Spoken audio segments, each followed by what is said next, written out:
Hey, what's up? My name is David Perez, and in this video, we're going to be going through what if Justin Herbert declared early after his junior year in 2019. This will create a pretty drastic impact on the league, including a couple of quarterback names not being in the same places, and overall a quite wild experience. This was very hard to do, so if you could watch through the end, it'll be greatly appreciated. These videos are a lot like sort of Mike Korzemba's videos as if what if, but in the NFL, so I hope you enjoy. Now, with the 2019 NFL Draft, with Justin Herbert in this class, New York opts to take him instead of Jones, which is the start of this whole domino effect, really. With Jones not going to the Giants, Washington liked Jones at 15 instead of Haskins, so that's what'll happen. And now, the league wasn't really high on Haskins, so he'll fall all the way to 52, past Drew Lock because Denver really liked him, and he goes at 52 instead of Drew Sample to be an understudy to Andy Dalton. Now, onto the regular season of 2019. With Herbert at the helm for Big Blue, the Giants win 3 more games. These wins come when Daniel Jones, or in one case, Eli Manning, underperforms, so they take wins against the Jets, Bears, and the first Eagles game. Washington also beats Green Bay if Daniel Jones doesn't play as poorly as Dwayne Haskins. And both the Giants and Washington still fire their coaches and make the same hires after missing the playoffs, as the QBs shouldn't impact defensive and special teams hires. With Green Bay and Philly taking L's, the Saints are 2 when Green Bay is 3rd, and also the Cowboys are going to win the division at 8-8 over the Philadelphia Eagles. That is lucky. However, the playoff results stay the same, as Minnesota still takes out the 3rd seed Green Bay, and the Niners beat them the next week, and Dallas gets bounced by Seattle, who lose to the Saints. The AFC and NFC Super Bowl are the same, and the draft order is the only thing affected by this season, both with the NFC East bottom feeders and other teams as well. And so with the 2020 draft, this draft really only has the Giants moving way down, and the Washington win brings them above Detroit, and some other minor changes. This causes Chase Young to go number 2, but on the Lions because they pick 2nd with Washington's win. Washington, now picking 3rd, will opt for Ron Rivera's new toy, Isaiah Simmons, over Jeff Okudah, who was always more of a man-cover corner. Miami still takes Tua, this time at 4, but with Herbert unavailable, the Chargers take the tackle that most teams like the most, Andrew Thomas, out of Georgia. The Panthers will stick with Derek Brown, and the Cardinals take Okudah, a man corner, without Simmons available. At pick 9, the Jets, with an extra loss, take Jedrick Wills before Cleveland. But Cleveland doesn't really take an L here, landing with Kai Becton, who seemed to struggle most against Myles Garrett, who he now won't have to worry about. The Giants, lucky again, will end up landing Tristan Wirfs to play for them and continue to be the winners of this scenario. With Philly and Dallas swapping places, Philadelphia trades up with the Bucs who don't have a tackle to pick. They give up the 17th pick and the 103rd pick to move up for stud wideout CeeDee Lamb. The 103rd pick is still Davion Taylor, who will provide some nice depth and security as a coverage player, and it makes sense for them to get a developmental Mike with Lavonte David on a contract year. After moving down, the Bucs take Austin Jackson to protect Tom Brady's right side, and the Dolphins opt for Isaiah Wilson. Not great. With Lamb unavailable, the Cowboys fill their biggest need with a Power 5 corner who has character issues in Jeff Gladney. What's new? This time the Chargers still move up, but this time they select QB Jordan Love without Herbert on the roster, and the Pats receive the same compensation. The Packers, having lost to Minnesota, select Kenneth Murray to be a 3-down linebacker to replace Blake Martinez. They can't pick Jordan Love, so they throw us a curveball by picking a position they rarely ever do. But he is really BPA here. At least, not to my board, but to many others. The Titans, without Wilson available, take Josh Jones to sit behind Dennis Kelly. And because he actually cares about football, having a promising tackle will matter later on. The Vikings, now without Gladney, take the priority Jaylon Johnson from Utah, who will play well like he did in Chicago. After round 1, I'm only going to note some important changes, nothing more. We'll start with the Jags choosing Jalen Reagor over Laviska Shenault, opting against a medical red flag during the pandemic. Chicago can't take Jaylon Johnson, so they take a similar player in Christian Fulton. A downgrade, but not so bad. Dallas, wanting a wideout over another corner, then selects Laviska, who was the best available receiver at the time.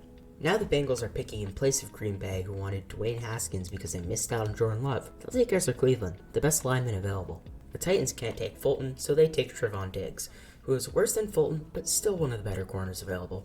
The Vikings opt to take Jonah Jackson from the Lions to play guard instead of Cleveland, and the Lions choose to screw over the Vikings by taking Cam Dantzler to replace Jeffrey Okudah. And the Vikings, without Cam Dantzler, end up selecting Troy Pride Jr. to play the slot. Now, we're going on to the 2020 NFL season. The Giants are obvious winners to go from 6-10 to 10-6 with a competitive roster having Wirfs and Herbert. They'll take the Bears, who no longer has a superb game from Jaylon Johnson, and 13 points from the G-Men. The Cowboys, where Herbert can tear up the Dallas defense to sweep them and sweep the entire division, because next, they also beat the Eagles away when Daniel Jones famously stumbled, and also the Bucs without Wirfs and Daniel Jones choking. And if you think the Giants will be big winners in the real world this upcoming season, you can invest on them in Symbol. You can make real money off of their success and make some good cash for each win they get. I wouldn't want to miss out. It's a great way to put your knowledge to good use, and hopefully your analysis will make you some cash in the future. Anyways, back to the video. Other than that, Miami without Isaiah Wilson loses to Arizona with Jeffrey Okudah. The Chargers drop 2 games with Jordan Love instead of Herbert, so they'll lose to Atlanta and Denver. Both games where Herbert played pretty well. And finally, the Washington football team does take a win where Dwayne Haskins totally flunked it against Carolina, but Jones won't, and he'll take that Week 16 showdown. And now, on to the playoffs. So, there are some pretty big changes here, but we can primarily start with this whole bracket. Let me go through it. The AFC side actually doesn't budge one bit, and that'll be the same. But for the NFC, we have the Giants at 4 instead of Washington, the Cardinals at 7 with a win and a Bears loss, and we'll actually be seeing the Bucs and Rams swapped because remember, Tampa did lose an extra game and the Rams hold the tiebreaker. So Tampa will beat Seattle, the Rams will beat the Giants, and the Saints will beat the Cardinals. And from there, we'll actually see the Rams take the Saints, and the Buccaneers take Green Bay as they did before. And then Tampa will beat LA, which they didn't last time. And Tampa still does win the Super Bowl despite not having Tristan Wirfs. Free agency doesn't change all that much, but there are a couple changes, so let's go through them. With Chase Young in-house, the Lions opt against paying Romeo Okwara because they simply don't need a third defensive end with Trey Flowers, and because of limited opportunity, he goes to the Colts for only 2 years, $16 million. And Indianapolis, with Okwara, chooses not to sign Isaac Rochelle, who becomes a Dallas Cowboy, as they really like their undersized defensive lineman. And with the extra money, the Lions signed Adoree Jackson to the same contract that the Giants gave him, but they signed him the day that free agency opens, rather than a few weeks later.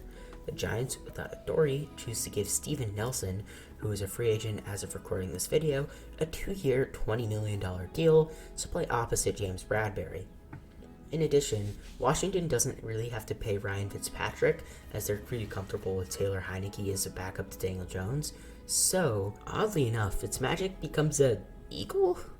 Sounds weird, but it makes sense. And Joe Flacco will end up Andy Dalton's replacement in Dallas because Dak, there's still some questions about his leg, and he's a passable enough quarterback. And with Fitzpatrick signing, definitely the Wentz and Darnold trades still happen, well, because they make sense, duh.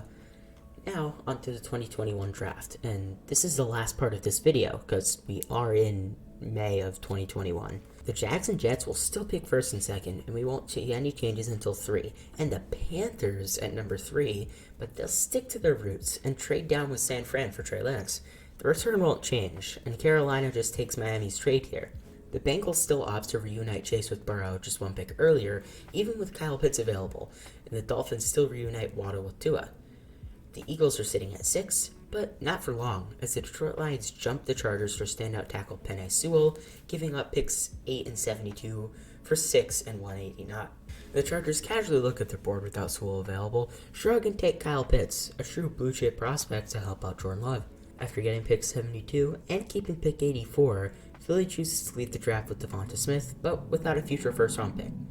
And with Surtain available, the Cowboys opt for him instead of moving back with nobody. And Atlanta, without Pitts, chooses to move back with Minnesota? Yeah, that's right. The Vikings become more aggressive to not only secure Justin Fields, but to secure him not being in Chicago. All I have to give up is picks 86 and 13 to bring the Ohio State product to Minnesota. And Minnesota, it's more realistic for them to outbid the Bears because they are basically able to one-up everything they do with draft slot. And Atlanta will just pick the better slot. Whoa, whoa, whoa. If you thought that was crazy, then let me introduce you to a trade back from pick 11 to pick 27. Not the Ravens, but that's right, because the Denver Broncos will be moving back, but it's the Saints moving up for J.C. Horn. New Orleans is very interested in position player and wanted to move up to this range to make this happen. Without Carolina to spoil their draft, they instead spoiled Carolina's to pull off this wild stunt to get the guy they wanted in Horn. The compensation includes a first-round pick and picks 98 and 105, because Denver really can't get Aaron Rodgers in this situation, as he's not mad, and Dwayne Haskins ends up getting cut because Green Bay likes character. Denver now has a first-round pick next year, and also picks 98 and 105, which ironically ended up being traded a day later for Paulson Adebo, who now isn't needed with Horn on the roster. So now Carolina can't get Horn, but to be honest, Rashawn Slater is a fine alternative. I don't think they're too mad about this. Atlanta now picks at 13, and after moving back a little, they take the game record from the Canes, edge Jalen Phillips. Chicago actually moves with the Giants to pick 20, because the Big Blue wanted Micah Parsons to be a key component in their defense. Next pick goes smoothly, with the Jets and Bears landing their linemen, but in different slots. And when Denver picks at 27, they pick a Kyle Fuller clone in Asante Samuel, and since the Giants didn't take Kadarius Toney, it'll be Jacksonville snagging the slot receiver they always wanted. With ETN available, Buffalo takes him, as they were super interested in him in the pre-draft prospects. Since there was no opportunity for Denver to snipe Miami will land Devontae Williams at 36. And with Javon Holland available, Atlanta calls Carolina and moves up 3 spots ahead of 2 safety-needy teams. Carolina could only move back 3 spots rather than 20, so they'll still get value with Terrace Marshall. And the Broncos choose to break the slide of JOK a little earlier, grabbing in the 40s.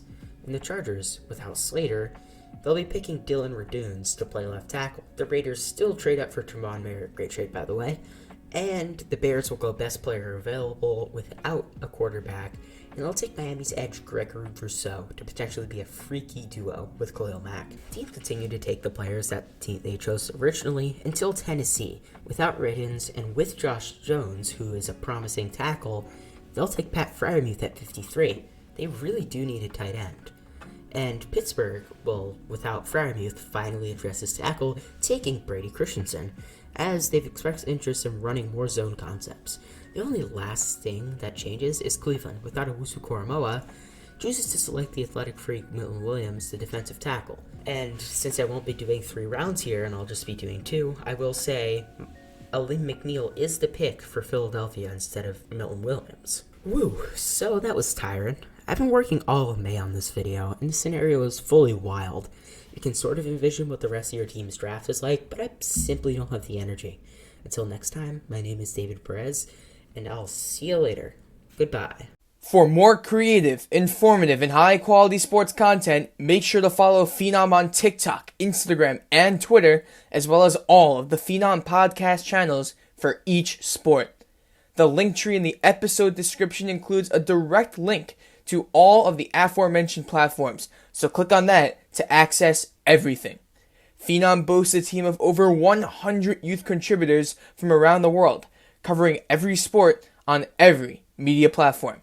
If you are interested in potentially joining the Phenom team as a writer or content creator, send an email to cole@phenommedia.net showing your interest. If you enjoyed the video, make sure to like, comment, and subscribe so we can grow the channel. We really appreciate it. Thanks for watching, and see you next time.